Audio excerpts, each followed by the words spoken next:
Olá pessoal, sejam todos muito bem-vindos. Eu sou o professor Thiago Benoliel e hoje a gente tem a nossa primeira aula do módulo básico sobre sais minerais e vitaminas.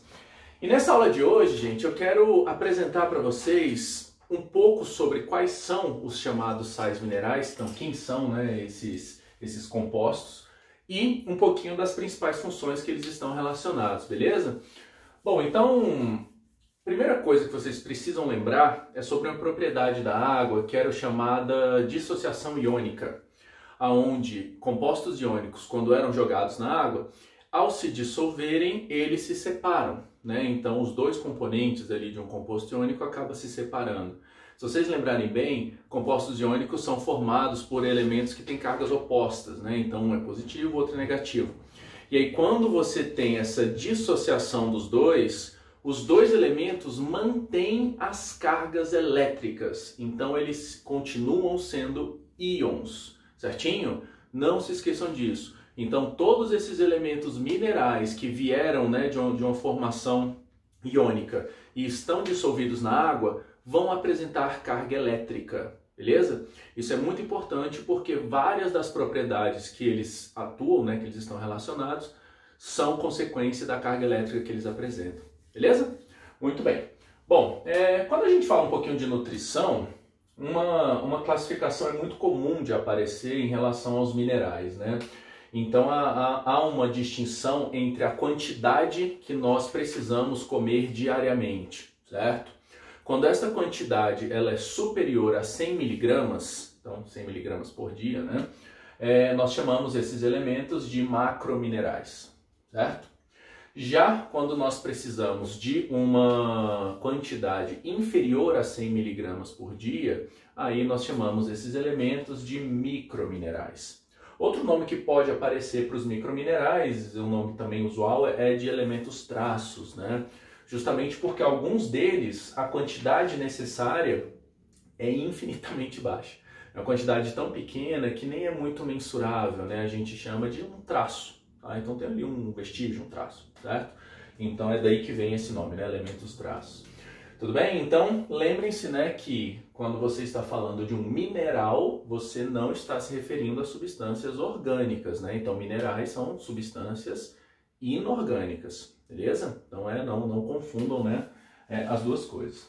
Muito bem, gente, então vamos dar uma olhadinha aqui, ó. Vamos ver se vocês lembram lá da química, né? Então, os macrominerais nós temos principais, tá? Sódio, certo? O potássio, o cálcio, o cloro. Aqui nós temos o magnésio. O fósforo, sendo que o fósforo normalmente nós o absorvemos e utilizamos na forma de fosfato, certo? Que é o PO4-3, tá? Então o fósforo sozinho assim não é usual, a gente normalmente tem o fosfato. E ainda o enxofre, que normalmente também vai estar na forma de sulfato ou sulfeto, mas no caso do enxofre em especial, a nossa absorção e a nossa utilização é mais associado à absorção orgânica por meio de aminoácidos que apresentam o enxofre, tá? Como é o caso da cisteína ou da metionina, certinho? Então, o enxofre a gente não tem uma absorção ou uma utilização tão direta dele na sua forma mineral, não, tá? Já os outros nós utilizamos bastante, todos eles na forma mineral, beleza? Então esses aqui são os principais, aqueles que nós precisamos realmente ingerir numa dose maior, né? Já os microminerais, eles incluem vários metais, né? Como ferro, cobalto, zinco, cromo, cobre, certo? Alguns elementos um pouco diferentes, né? Como o iodo, flúor, selênio, ainda um pouquinho de manganês e o molibdênio. Talvez vocês nunca tenham ouvido falar desse aí, né? Mas ele também é importante, tá, para o funcionamento de algumas coisas do nosso corpo em quantidades bem baixinhas. Por isso que ele faz parte desse grupo, né, dos microminerais. Tudo bem? Eu acredito que alguns se espantem, né, com a presença do ferro aqui, né? Porque o ferro ele é tão aclamado, né, como um mineral que a gente precisa tanto, que tem tanto dele no sangue, né, e tal. Mas vocês têm que lembrar que a classificação é referente ao consumo diário. E nós não precisamos consumir uma dose muito alta de ferro todo dia, porque nós acumulamos ele. Então nós retemos o ferro, né, dentro, né, das hemácias associadas à hemoglobina e nós acabamos mantendo ele lá por um bom tempo. Então não há necessidade de ingerir uma quantidade muito alta, certo? Por isso ele acaba entrando como um micromineral, certinho?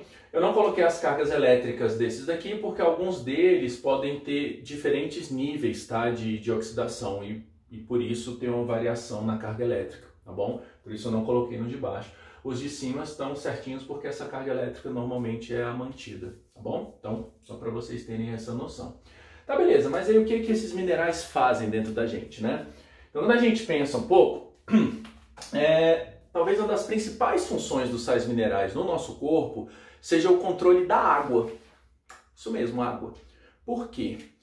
Nós não temos estruturas específicas para fazer bombeamento de água de um lugar para o outro. Ou seja, nós não fazemos transporte ativo de água.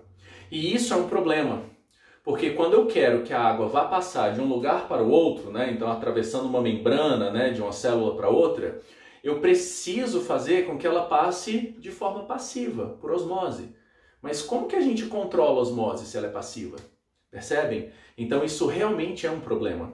O transporte ativo é mais fácil de controlar, né? Você tem gasto de energia, então você conseguiria jogar de um lado para o outro controlando esses transportadores. Já no caso da osmose não é tão simples. Então qual seria o papel dos minerais nesse controle hídrico?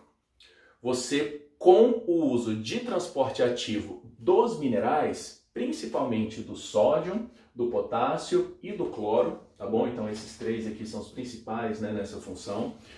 O transporte ativo deles é usado para gerar um gradiente de concentração. Então, se eu quero que a água vá parar em algum lugar, por exemplo, quero jogar água no sangue. Antes de jogar água para o sangue, eu preciso jogar sais no sangue. Porque aí a concentração de sal no sangue aumenta e a água vai seguir por osmose, certo? Transporte passivo. Entenderam a ideia? Então o uso de transporte ativo facilita, né, dos sais, facilita a passagem de água por osmose. E essa é uma das maneiras que nós, uma das principais maneiras, tá, com a qual nós controlamos o fluxo e a direção da água no nosso corpo, certinho? Tá? Uma situação que todos aí reconhecem bem é quando a gente come sal, né? Sal de cozinha mesmo, né? O sódio, né? Então, se você tem uma ingestão elevada de sódio, logo em seguida você sente sede, né? Mas por que isso? O sódio, quando entra no sangue e eleva a sua concentração, ele puxa água. E aí você tem um vaso sanguíneo que é deste tamanho. E agora eu estou jogando água no sangue.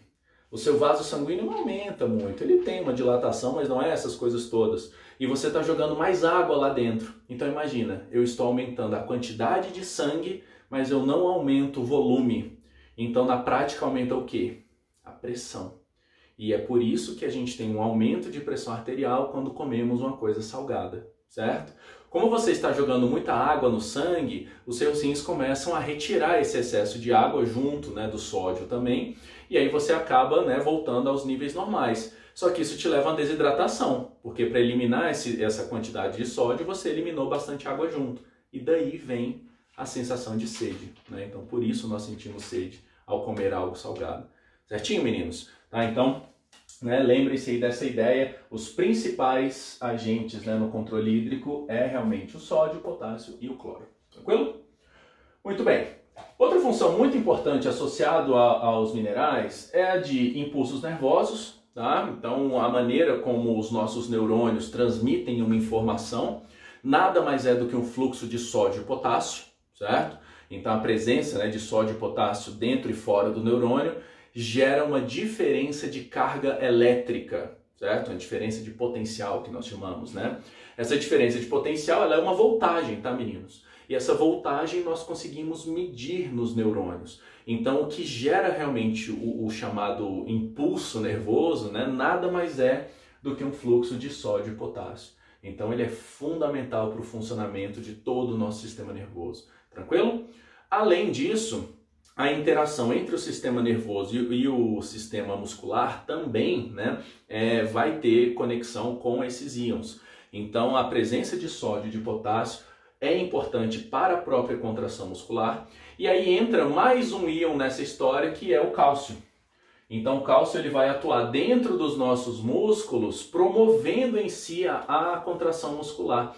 Quando há liberação de cálcio dentro da célula muscular, você tem o deslocamento de uma das proteínas, né, que está ali no músculo, né, que é a miosina, e aí quando ela desloca, você tem a contração ocorrendo. Então, ó, esse deslizar das proteínas faz com que o seu músculo diminua de tamanho. E é exatamente isso uma contração muscular, né? Então o músculo reduz. Como os músculos estão amarrados às coisas, né, amarrado no osso, por exemplo, na hora que ele reduz, ele puxa o osso, né? Então, ó, meu braço mexeu. Certinho? E para isso acontecer, eu preciso do cálcio lá dentro das minhas células musculares. E é uma resposta direta a um impulso nervoso que é promovido por sódio e potássio. Então percebam, né, que todos eles trabalham em conjunto para que você tenha esse sistema neuromuscular funcionando adequadamente. Certinho? Muito bem. Além disso, meninos, nós temos uma grande reserva de cálcio, né, no nosso corpo, que é a nossa matriz óssea, tá? Mas muita gente acha que o único mineral dos nossos ossos é o cálcio. Isso é um equívoco, né? Os nossos ossos, eles são duros desse jeito, e se você força ele quebra, porque forma-se na matriz do osso uma espécie de composto iônico. Se vocês lembrarem lá da química, um composto iônico ele é formado por um elemento que tem carga positiva, que é um cátion, né? E um elemento que tem carga negativa, que é um ânion, correto? O cálcio tem carga positiva, né? Tá aqui, então ele é o cátion. Agora, nós precisamos, para dar essa característica de dureza, de resistência e até, né, de ser quebradiço, nós precisamos de um ânion. E quem é esse ânion que está lá na nossa matriz óssea? Quem está lá é o fosfato. Tá? Então o fosfato está presente também nos ossos e junto ao cálcio ele vai formar essa matriz que oferece resistência, dureza e também, né, quebradiça se você forçar demais. Certinho? É uma grande reserva de cálcio que nós temos, né? E quando há uma carência no consumo de cálcio, normalmente o que nós fazemos é simplesmente retirar o cálcio da matriz óssea e jogar para o sangue para que você tenha a utilização dele em outros processos. Tá? Então, você de fato ficar com pouco cálcio para execução de tarefas não é muito comum não, a não ser que você tenha algum tipo de desequilíbrio metabólico, enfim, algum outro distúrbio. Mas a simples falta do cálcio normalmente leva a essa desmineralização dos ossos, certinho? Então, muito importante para a matriz, tanto o cálcio quanto, né, o fosfato. Não se esqueçam aí do fosfato. Além disso, meninos, quando a gente olha agora para cá, tá, para os microminerais, e principalmente para esse cara aqui, o magnésio, nós estamos falando dos principais cofatores de proteínas que existem. Então, gente, só relembrando aí, né, proteínas podem precisar de um complemento para ela funcionar, para ela ter a sua atividade. Se esse complemento não for uma proteína, for outra coisa, então tem que a proteína. E aí ela precisa de uma outra coisa para poder se juntar a ela e aí sim ela ficar ativa. A gente chama essa coisa, né, de um cofator. Então o cofator é um complemento de proteínas. Pode ser orgânico, como é o caso de algumas vitaminas, certo? Mas muitos desses cofatores vão ser minerais. Então esses metais que estão aqui, né, como é o caso do próprio magnésio, ferro, cobalto, zinco, cromo, cobre, próprio selênio, manganês e o molibdênio, têm essa ação. Então eles são importantes porque eles são necessários para o funcionamento de uma determinada proteína ou enzima, certo? A carência de qualquer um deles vai fazer com que alguma determinada enzima não funcione. E aí quando ela não funciona, você vai ter um distúrbio, um problema, né, naquela função fisiológica associada. Um exemplo simples, besta, todo mundo conhece. O ferro. O que o ferro faz no nosso sangue, gente? Para que a gente tem ferro no sangue? O ferro, ele é um elemento que está unido a uma estrutura, tá, que é chamado grupo M. Esse grupo M, ele é um cofator de uma proteína que está dentro das hemácias. Essa proteína é a hemoglobina. A hemoglobina tem a função de transportar o oxigênio pelo sangue. Então todo esse oxigênio que a gente respira, né, ó, ele entra lá no sangue e é transportado até as células pela hemoglobina, certo? Agora, a hemoglobina só consegue fazer esse transporte se ela estiver associada a esse grupo M, que é um grupo que contém ferro. Então, uma carência de ferro faz o quê? Faz a hemoglobina não funcionar. Se a hemoglobina não funciona, você transporta oxigênio? Não. E aí você tem um problema seríssimo, né? Dependendo, pode até levar ao óbito. Então percebam que a gente sempre lembra da consequência fisiológica, né? No caso da carência de ferro, a anemia, né? que é causada. Mas lembrem-se que o motivo disso é porque a carência desses minerais leva ao mau funcionamento de alguma proteína específica. Em alguns casos, de algumas proteínas específicas. E aí essas proteínas, ao pararem de funcionar, acabam gerando um distúrbio geral, fisiológico, metabólico. Certinho? Tá? Então, cofator de proteínas é o papel de muitos aí desses minerais, né? E aqui ainda tem alguns com funções bem específicas. Por exemplo, o iodo, né? O iodo, vocês já devem ter ouvido falar, né? Ele é importante para a formação de dois hormônios da tireoide, né? O T3 e o T4. A carência de iodo leva a uma doença que era muito comum, né, anos atrás, que era o chamado bócio endêmico. E aí nessa carência, né, a tireoide ela não conseguia terminar de fato a produção desses hormônios e ela acabava retendo líquido e ficava inchada. Então toda essa região aqui do pescoço ficava bastante inchada na pessoa. O pessoal chamava de papada, né? Mas o nome da doença em si é o bócio endêmico. Ele tinha esse nome porque às vezes uma cidade inteira tinha isso. Todo mundo, você chegava na cidade, todas as pessoas apresentavam, né, essa doença. E aí depois nós descobrimos que era por motivos nutricionais, porque as pessoas não estavam comendo iodo. Então isso acontecia em cidades onde não se tinha alimentos que continham iodo, né? O iodo é um elemento muito específico, não é encontrado em qualquer coisa assim.